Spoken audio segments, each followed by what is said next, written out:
Saya mau cerita sebentar tentang khol. Dulu 84 guru saya Kiai Haji Maimun Zubair, semua mas saya se-Indonesia rawuh ke sini untuk muktamar, termasuk bapak kandung saya Kiai Haji Nur Salim ikut datang, ikut menyaksikan betapa pondok ini zaman itu masih Kiai As'ad jadi tonggak sejarah penting dalam NU, yaitu kembali ke Khittah 26.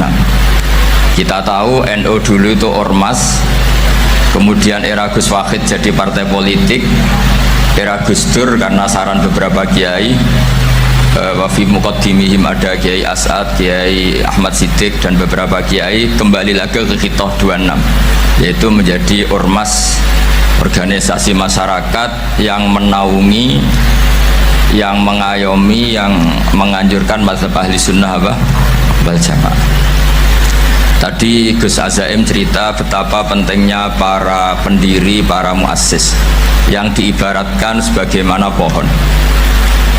Saya masih ingat Dawe Mbah Mun. Saya nanti cerita mas saya sebentar, terus cerita kitab Al-Ataqoh As-Somadiyah dikarang Said Muhammad, fawaidnya maksudnya. Kalau Islam Arab, ini kata Mbah Mun, kalau Islam Arab itu contohnya kayak pohon kurma, jadi kuat, dan wajah tasbihnya itu di daunnya tidak jatuh. Tapi kalau Islam Indonesia kata Mbah Mun itu kayak padi, jadi ya agak doyong-doyong sedikit gitu. Jadi untuk menghadapi angin besar itu pilihannya dua, Anda kekar kayak kurma atau fleksibel kayak padi. Jadi ya doyong-doyong sithik gitu. Ada koruptor sowan, salam templeknya ya diterima gitu. Ada calon bupati cantik ya dijukung, pokoknya agak-agak doyong gitu. Tapi baru kayak doyong itu nggak bisa roboh karena fleksibel. Jadi kazar in akhraja syat'ahu, jadi ada dua tamsil. Karena memang menghadapi orang fasik, orang dolim ini, kita sebagai ulama itu ya kebingungan. Ini mungkin Ki Afif bisa bahsul masail ini. Karena pertanyaannya gini, saya berkali-kali digojlok sama bapak saya, berteman orang fasik hukumnya gimana? Pasti dijawab haram. Tapi kalau pertanyaannya dibalik, membina orang fasik hukumnya gimana? Baik. Dan bisa membina kalau berteman.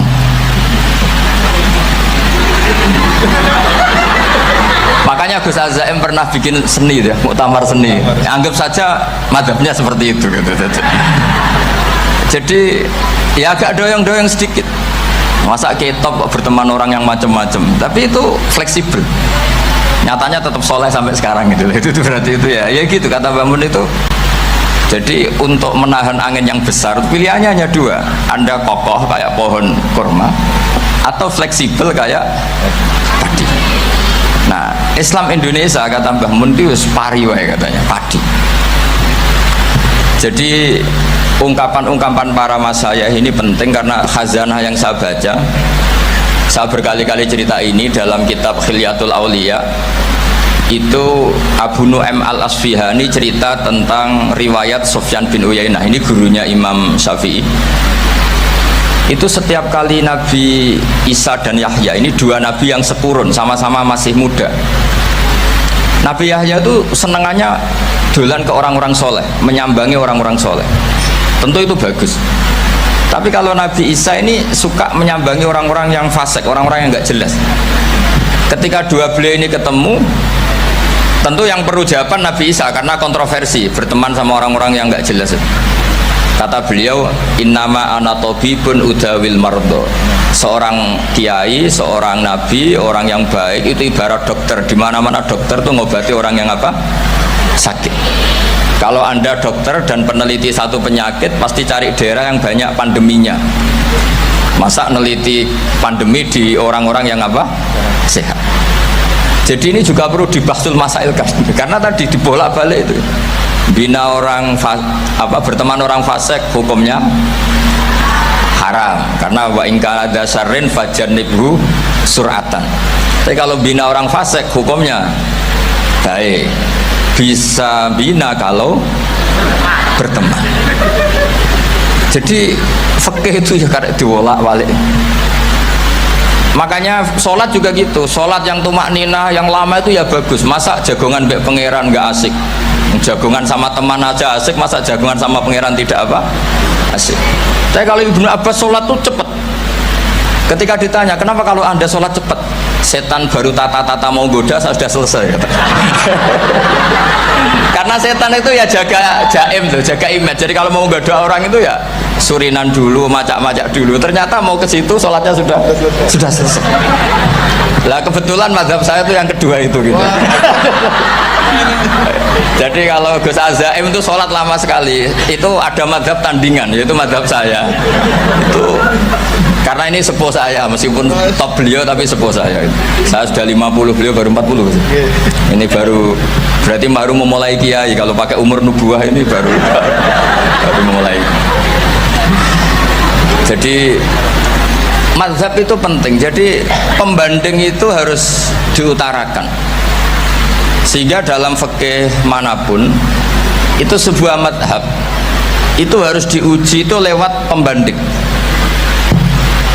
Dulu itu setiap debat fikih antar ulama itu mesti nggak ada yang menang.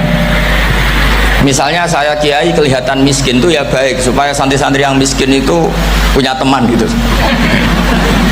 Karena rata-rata santri itu miskin. Nah, dikancani kiai kan seneng gitu.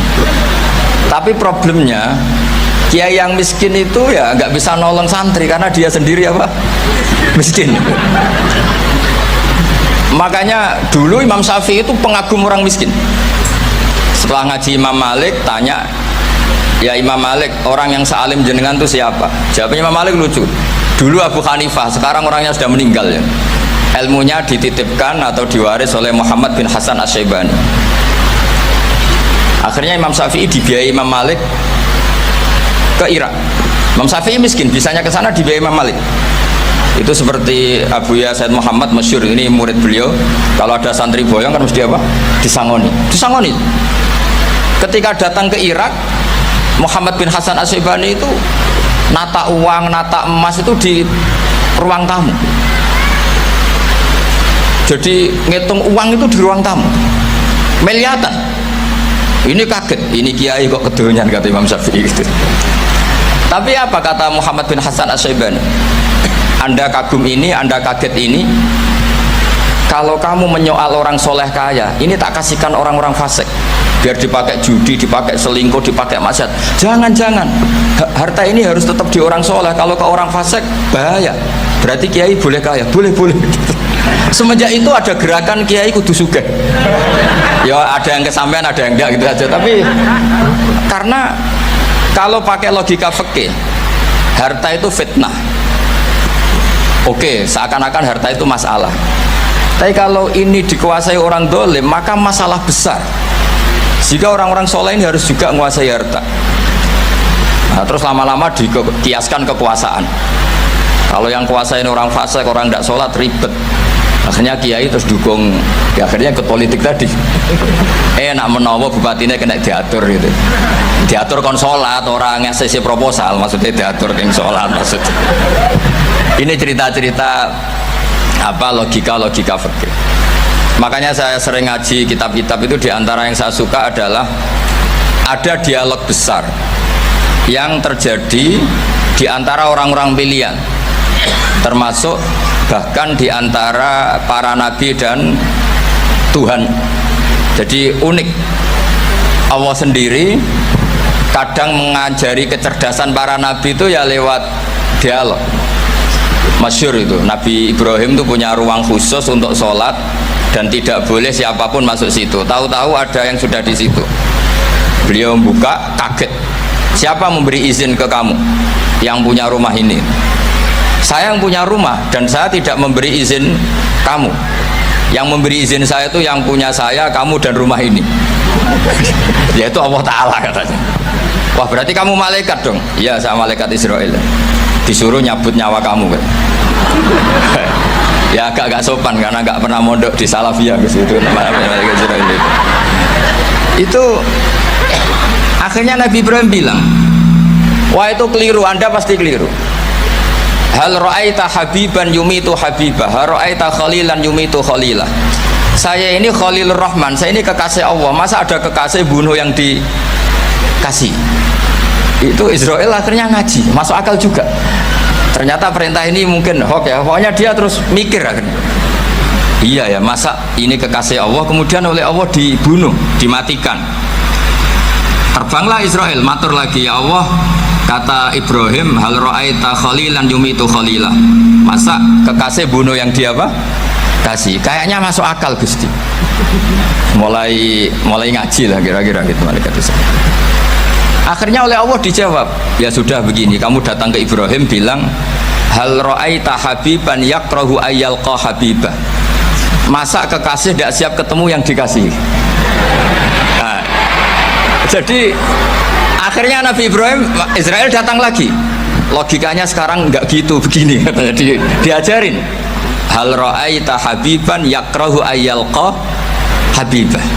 Masa kekasih tidak siap ketemu yang dikasih? Terus kata Ibrahim, oke, ya terus mau meninggal. Jadi kalau jenengan cinta betul sama Allah ya harus, ya tidak usah, jangan sekarang, tapi kalau mati di rumah aja, kalau di pondok ngerepotnya kiainya nanti itu. Tapi nanti setelah punya cucu banyak lah. Nah, barokahnya baca ini, dialog-dialog orang pilihan ini akan tersibak. Karena tidak dalam semua kebaikan itu nggak ada logikanya, rata-rata ada logikanya. Misalnya begini, kalau Anda orang soleh, kemudian anak Anda pamit mau sekolah di Jerman, pilihan Anda mengizinkan apa enggak? Karena potensi jadi fasik ya tinggi, karena di tempat-tempat maksiat. Potensi berdakwah dari daerah yang untuk daerah yang tidak ada dai-nya menjadi ada. Itu mesti ulama itu berdebat. Misalnya punya anak pamit mau kembali atau keluarga. Yang satu cara berpikir optimis. Awal ada dai di beberapa negara Eropa itu ya barokahnya imigran, pekerja, mahasiswa. Dan semua itu bumi Allah, harus ada tasbih, harus ada tahmid. Dan itu harus dimulai dari kemauan atau mengizinkan anak asuh kita ke sana. Tapi di sisi yang lain potensi jadi fasik itu tinggi sekali. Pemana iman pas-pasan. Nah, hal-hal seperti ini itu pasti jadi perdebatan. Dan kita harus menjawab. Dan tadi kayaknya di semua Basul Masail Pondok Salafiyah jawabnya pede semua, nggak ada ragu, nggak ada khilaf.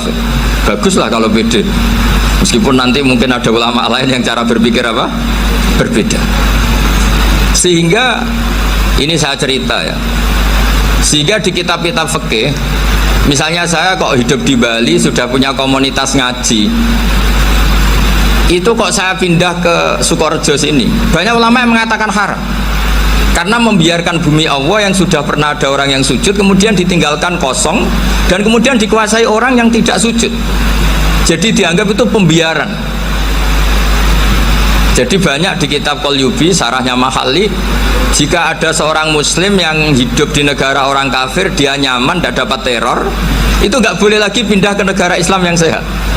Karena takutnya li Allah yastau liyal kafir tilkal buka, supaya bumi itu tidak dikuasai orang kafir. Jadi ini hal-hal yang para fuqaha itu harus berdebat. Karena ini masalah-masalah furu'iyah. Sehingga mulai dulu ya banyak ulama yang nyun sewu berpolitik, mulai Wali Songo sampai sekarang alhamdulillah yang minat banyak. Mungkin bedanya ikhlas sama tidaknya. Tapi kalau saya pernah dikeluhin utusan dari ya komunitas Islam Indonesia itu dulu itu ceritanya banyak yang dari Kamboja. Kalau dulu orang cerita itu orang Cempa. Itu setelah di Indonesia besar Wali Songo dan Brawijaya 5 itu sudah mulai oleng, itu singkat cerita mereka berpikir ingin bikin kerajaan apa? Islam di Demak Mintoro dengan raja pertama yaitu Raden Fatah, karena Raden Fatah ini putra Brawijaya. Padahal setelah jadi kerajaan ini era cucu sudah konflik, berebut kekuasaan, akhirnya sampai jadi Jipang, jadi Jogja, jadi Solo dan seterusnya. Tapi kata Mbah Mun itu tetap barokah kata. Karena orang Islam terus terbiasa mimpin. Sekeliru-keliru sidik, pokoknya orang Islam biasa mimpin. Sehingga zaman Mbah Hashim ya sudah mimpin Masumi, zaman Ki As'ad pengaruhnya besar, sampai sekarang Kiai pengaruhnya besar. Nah barokahnya Kiai pengaruh besar ini sampai moral jadi ukuran. Misalnya sekarang ada calon bupati kok nggak sholat itu pasti kalah. Jadi sholat itu jadi tolok ukur untuk calon apa? Bupati. Meskipun mungkin punya efek pura-pura sholat, tapi nggak apa-apa lah. Sementing moral ini jadi ukuran. Sementara yang di Thailand, di Patani, itu karena dulu pelajarannya tasawuf, itu orang nggak ambisi mimpin dunia. Tahu-tahu dipimpin. Dan akhirnya nyuwun sewu ya saake Islam-Islam yang dulu terlalu tasawuf karena nggak punya pengalaman memimpin, akhirnya lazimnya konsekuensinya hanya dipimpin. Tapi Islam Indonesia beda karena kulino mimpin itu akhirnya dari orang Islam biasa menjadi Islam yang sholat sampai Islam yang bisa ngaji itu bisa mimpin negara. Tentu yang paling populer dimulai Gus Dur. Jadi ini sesuatu yang barokahnya istihad para kiai, sementing Islam kulino mimpin. Sehingga di Indonesia itu barokahnya itu, kebaikan itu jadi tolok ukur. Ada orang kok terkenal koruptor atau terkenal nyuwun sewu selingkuh atau terkenal apa, itu pasti tidak jadi. Karena moral itu menjadi tolok ukur. Dan itu adalah politik para kiai. Jadi ini saya cerita, dan itu negara juga akhirnya untung karena seleksi agama sama negara itu sama-sama kiai ya bilang negara harus dipimpin orang soleh, negara juga bilang seperti itu. Nah, ketokohan-ketokohan para beliau-beliau ini yang mau lah bekerja sama dengan Umarok. Kita tahu dulu Pak Harto ya rawuh ke sini ketika Muktamar 84, rawuh ke Ki As'ad, ketika mau kembali ke Khittah juga dirembuk oleh ulama dan Umarok. Dan akhirnya ini menjadi negara yang alhamdulillah semoga selalu menuju baldatun thayyibatu wa rabbun apa ghafur. Nah kemudian di sini saya tabarruk dengan Said Muhammad, gurunya Kiai Haji Azaim. Saya mau cerita tentang amaliyah tadi. Saya sebetulnya nggak niat bacakan bab itu, gara-gara ada khataman jumlahnya banyak saya jadi pusing. Ini panitianya tanya, khatam betul apa enggak? Iya Gus, khatam betul. Tapi kayaknya saya tidak yakin itu. Karena saya ini kan dari pondok tahfidz itu. Biasanya anak khataman itu ya rodok bodoni itu. Wes diwaca buanter sing nyemak ya mau ndelok pojok tok. Mergo kebanteren. Nah, akhirnya lafat-lafat yang di tengah itu enggak di apa? Baca. Tapi ya semoga dimaafkan Allah lah. Yang jelas itu enggak. Tapi saya mau cerita ya. Jadi cara berpikir Said Muhammad ini nanti juga saya teruskan di Ma'had Ali. Ini saya baca ya. Di antara yang diyakini madhab Malikiyah, ini saya baca saja teksnya. Jadi ada riwayat namanya, kalau Said Muhammad bahasakan itu Ataqoh Somadiyah. Kalau di Indonesia kadang orang bilang Al-Ataqoh Al-Kubro, yaitu dengan membaca surat Ikhlas. Di sini jumlahnya hanya 100 kali, kila 1000 kali. Tadi berapa semua? 700 juta ini sudah susuk banyak ini. Di sini hanya 40, riwayat lagi 100, 1000. Terus sampean tadi berapa? 800 juta. Wah ini sudah susuk ini. Itu anak cucu sampean pasti masuk surga itu kalau bisa. Ini saya baca, ini kitabnya Said Muhammad ini. Suratul Ikhlasi wal Itqu minan nar. Akhrajat Tabrani fil Kabir an Fairuz Ad-Dailami wa wa Ibnu Ukhtin Najasi. Waqad khadaman Nabiyya sallallahu alaihi wasallam. Orang ini jadi khadimnya Nabi. Qala Rasulullah sallallahu alaihi wasallam, "Man qara'a qul huwallahu ahad mi'ata marratin fi shalat ghairiha kataballahu lahu bara'atan minan nar." Ini hanya berapa ini? Mi'ata marrah. Berarti kalau satu orang itu cukup 100. Tadi sudah untuk 7 turunan tadi untuk orang berapa? 800 juta. Ya, untuk 7 turunan cukup ya? Cukup.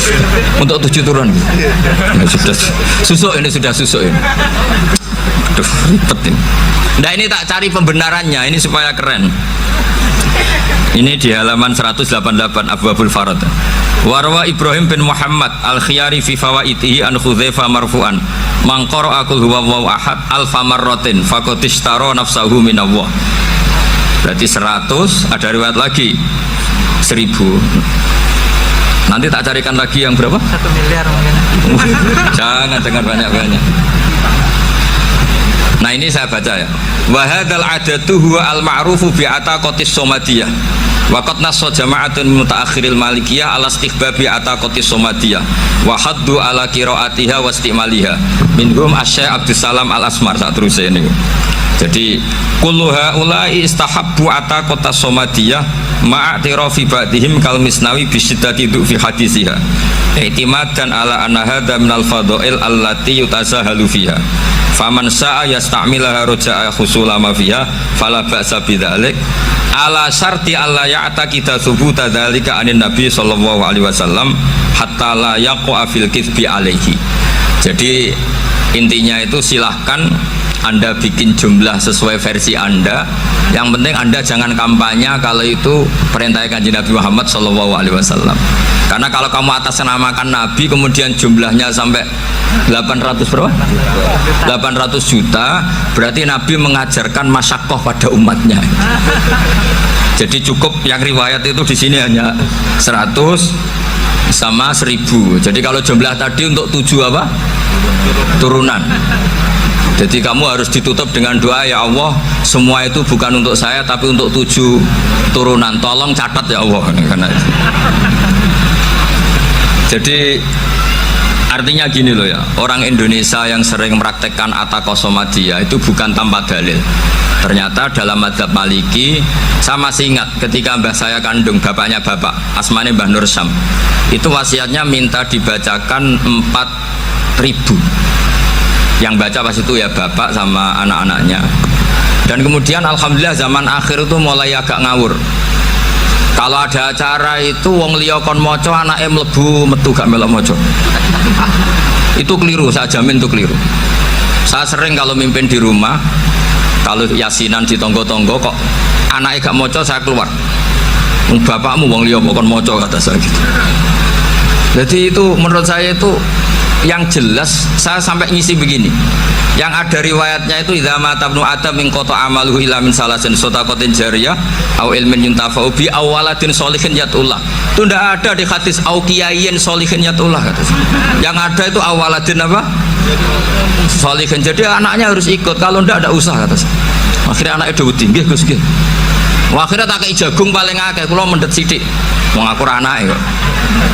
Kadang-kadang enggak, orang lain baca buahnya, anaknya mau melebu metu mau enggak manggakno tamu mbek rokokan.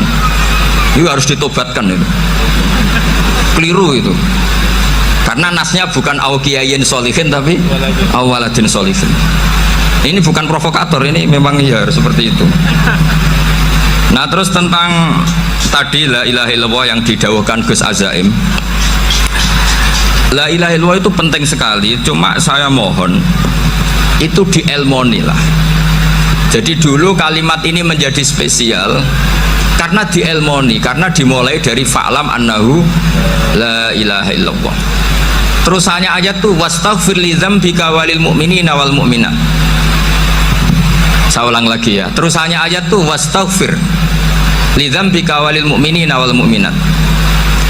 Makanya menurut madhab Sadili, kamu disuruh baca la ilaha illallah dulu, jangan istighfar dulu. Saya ulang lagi ya. Dalam madhab Sadiliyah itu la ilaha illallah dulu, nggak boleh istighfar dulu. Alasannya masuk akal. Orang yang kafir 70 tahun itu sekali baca la ilaha illallah itu langsung yughfar lahum ma qad salaf. Sehingga la ilaha illallah sendiri sudah punya kekuatan supaya dosa kita diampuni. Qul lil ladzina kafaru iyantahu yughfar lahum ma qad salaf. Cara menghentikan kekafiran gimana? Dia melafadzkan la ilaha illallah. Ini kalimat yang begitu saktinya sampai orang yang kafir puluhan tahun itu dosanya semuanya terhapus hanya karena melafadzkan la ilaha illallah. Nah, makanya kata Abdul Hasan Asyadili wastaghfir li dzambika ay bihadil kalimah.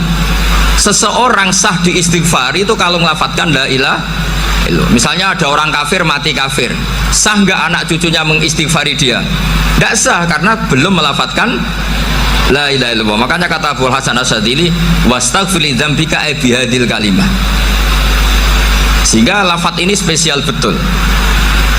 Tapi kadang-kadang beberapa mursyid cara berpikir lain. Ini kalimah thayyibah harus dibaca orang suci, sehingga mendahulukan apa? istighfar untuk supaya pas ngelafatkan kalimat thayyibah sudah dalam keadaan apa? Suci. Itu juga masuk akal. Tapi secara meyakinkan saya sendiri lebih mengikuti manhajnya Abil Hasan Asyadzili karena alasannya tadi, yang kafir puluhan tahun saja langsung luntur dosanya karena melafatkan la ilaha illallah. Artinya la ilaha illallah sendiri sudah bagian dari istighfar. Nah, ya tadi buktinya fa'lam annahu la ilaha illallah terus wastaghfir lidzambika walil mu'minin. Jadi orang sah diistighfari itu setelah dipastikan sah tauhidnya. Jadi setelah tauhidnya sah yaitu la ilaha illallah baru sah apa? Diistighfari. Sehingga orang kafir, seolah lagi orang kafir yang mati kafir, anak cucunya tidak boleh apa? Tidak boleh menistighfari. Terus saran saya kedua, la ilaha illallah itu filosofinya itu nafyun li uluhiyati ghairillah wa isbatun li uluhiyatillah wahdah. Filosofi la ilaha illallah itu gimana? Menafikan semua selain Allah itu tidak Tuhan dan hanya menuhankan Allah semata. Nah itu caranya gimana? Caranya kita harus terbiasa ini, karena tadi saya dibilangin panitia ini rata-rata mustameknya atau mustamiatnya ini santri. Caranya gimana? Dilatih pakai logika. Saya berkali-kali cerita kalau ngaji, saya sekaligus kampanye. Allah itu Tuhan yang begitu fair. Untuk menjadi Tuhan, Allah mempersilahkan, ada kualifikasi Tuhan. Jadi boleh dikompetisikan, itu boleh kata Allah. Nggak apa-apa kamu ngaku Tuhan gitu, kata Allah. Tapi nak ngaku pangeran itu paling nggak ya direputasi lah. Ada verifikasinya. Dimulai dari apa? Ya kalau jadi Tuhan itu setidaknya bikin langit bumi lah, aturannya gitu. Jadi kalau daftar bupati ya daftarlah ke KPU. Masa tahu-tahu jadi apa? Tuhan kemudian tidak punya prestasi bikin langit bumi. Sehingga Allah itu cara ngendikan itu ya fair. Qul ara'aytum ma tad'una min dunillah aruni madza khalaqu minal ardi am lahum syirkun fis samawat. Coba yang kamu tuhankan selain saya, prestasinya apa? Ketika saya bikin bumi itu apa ikut bikin? Terus am lahum syirkun fis samawat. Kalau bikin langit, kalau nggak bisa ya urun lah gitu. Urun semen apa urun bego, pokoknya urun lah gitu. Urun ora, gawe bumi ora, ngerti-ngerti ngaku jadi pangeran. Kul hatu burhanakum. Jadi ya kan ya lucu kan, misalnya syarat kiai di Salafiyah kan keluarga Kiai As'ad, cucunya ngaji ngalim. Orang keluarga Kiai As'ad terus aku kiai utama di Salafiyah. Oh mesti dipenjara ya. Lah yo gak gawe langit bumi, gak ada prestasi terus ngaku sebagai apa? Tuhan. Sehingga fair. Makanya saya berkali-kali cerita. Jubair bin Mut'im itu punya anak namanya Muhammad. Ini sudah orang alim, Muhammad bin Jubair bin Mut'im. Itu cerita awala islami abihi. Mut'im itu orang pinter sekali. Saking pinternya dia jadi delegasinya orang Quraisy datang ke Rasulullah sebagai negosiator untuk membebaskan Asra Badrin, tawanan perang apa? Badar. Yang namanya disuruh itu pasti orang pinter. Tapi apa yang terjadi ketika nginep di masjid, karena zaman itu gak ada hotel, nanti jadi geger. Orang musyrik nginep di masjid hukumnya gimana? Pasul masail tok. Zaman itu mau tidak mau. Kalau sekarang kan ada hotel, kiai juga punya wisma. Apa yang terjadi? Orang ini cerdas sekali. Dan delalah Nabi pas sholat maghrib itu baca wattur wa kitabim mastur sampai am khalaqus samawati wal ard. Ya kalau kamu jadi Tuhan ya setidaknya menciptakan langit bumi lah. Namanya jadi Tuhan ya ada persyaratan kan. Paling tidak punya reputasi menciptakan langit bumi. Atau kalau jadi Tuhan setidaknya reputasinya itu nggak diciptakan yang lain. Am khuliqu min ghairi syai'in. Ini jadi Tuhan kok punya bapak, punya ibu. Ini jadi Tuhan kok lahirnya di bumi, ada tanggal lahirnya, ada tahun. Masa jadi Tuhan kok dulu buminya semuanya walhasil tuh. Akhirnya Nabi ketika salam sholat maghrib dia datang, ya Rasulullah, akalku habis oleh ayat yang barusan kau baca. Sudah saya Islam saja. Argumentasi selain Allah Tuhan itu batal. Itu, nah saya mohon santri-santri Salafiyah itu baca Quran sampai seperti itu. Jadi jangan hanya khataman banyak-banyakan maksudnya. Ini bukan nyindir, ini ngamuk ini. Jadi Ya khatamannya tadilah 1000 atau berapa lah, jangan banyak-banyak. Juga kasihan malaikat yang nyatet kan. Wong baru subhanallah alhamdulillah aja di tag hadisnya abad al malaikah kan itu baru subhanallah alhamdulillah itu sudah mencapaikan malaikat. Makanya saya wiridan tuh arang-arang kasihan malaikat karena nanti jadi itu ya ada madhabnya itu. Jadi kalau Gus Azaim sholat lama tak saingi sholat cepet tuh sama-sama ada madhabnya. Yang cepet kayak saya tadi, setan pas tata-tata mau goda pas rukuk saya sudah itidal, mau goda itidal saya sudah sujud, pusing dia. Tapi jangan tiru, ini madhab yang agak-agak khusus lah, sudah cara orang Madura agak khilaf khusus. Khilaf ya, khilaf ini agak khilaf ini sudah. Tapi saya ingin lah, sampean kalau ngaji Quran itu dilatih berlogika. Jadi Allah itu fair, nggak apa-apa kalian ngaku Tuhan tuh nggak apa-apa, tapi tunjukkan prestasi kamu apa. Aruni madza khalaqu minal ardi am lahum syirkun fis samawati am khalaqus samawati wal ard. Diulang lagi, am khuliqu min ghairi syai'in. Setidaknya kalau jadi Tuhan itu ya nggak butuh yang lain lah. Masa jadi Tuhan kok wujudnya saja butuh orang lain, butuh bumi, eksistensinya butuh makan, butuh minum. Makanya Allah cara meniadakan uluhiyah selainnya itu Allah itu redaksinya itu mengena sekali. Yaitu tadi dengan cara-cara seperti itu. Sebagian ayat disebutkan ma asyattuhum khalqas samawati wal ardi wala khalqa anfusihim. Wong Tuhan kok nggak punya reputasi bikin langit, bikin bumi, bahkan untuk menciptakan dirinya sendiri saja nggak bisa. Ya sudahlah, kamu nggak usah ngaku Tuhan, nggak level katanya dia tahu gitu. Akhirnya terus ditemukan Tuhan yang sejati, yaitu wal awwal wal akhir wal zahiru wal batin. Nah, itu yang mut'im ini tadi termasuk orang yang sangat cerdas sekali. Padahal itu bacanya bukan pas basul masail, enggak. Nabi pas sholat maghrib. Juga bukan pas ceramah, enggak. Tapi itu didengarkan. Makanya termasuk ini spesial untuk hormat saya kepada Ki As'ad. Makanya saya ini kalau mentasjik santri-santri ini agak sensitif, tapi sudah saya tidak perlu takut fitnah. Saya termasuk kenapa saya ingin jadi ahli tafsir, tentu yang membentuk itu Mbah Maimun dan bapak saya. Bapak saya itu hafal Quran kayak hafal Fatihah, saking senengnya Quran. Mungkin bisa kamu saingi itu. Itu adalah orang kafir itu bisa paham Quran. Itu sangat menyinggung saya. Orang kafir itu bisa paham Quran. Ketika Umar Islam itu karena mendengar apa coba? Mendengar apa? Quran. Dan itu masih kafir apa sudah Islam? Masih kafir, karena kalimat-kalimat yang di Quran itu begitu jelas, wal kitabil mubin, sehingga didengarkan orang kafir pun tuh ngefek. Makanya ketika Umar datang ke saudari putrinya, kemudian dengar Toha ma anzalna alaikal Qur'an apa litasqa, itu dia terus iman. Begitu juga Mut'im. Itu ketika dengar Nabi baca surat At-Tur ya langsung iman. Makanya kata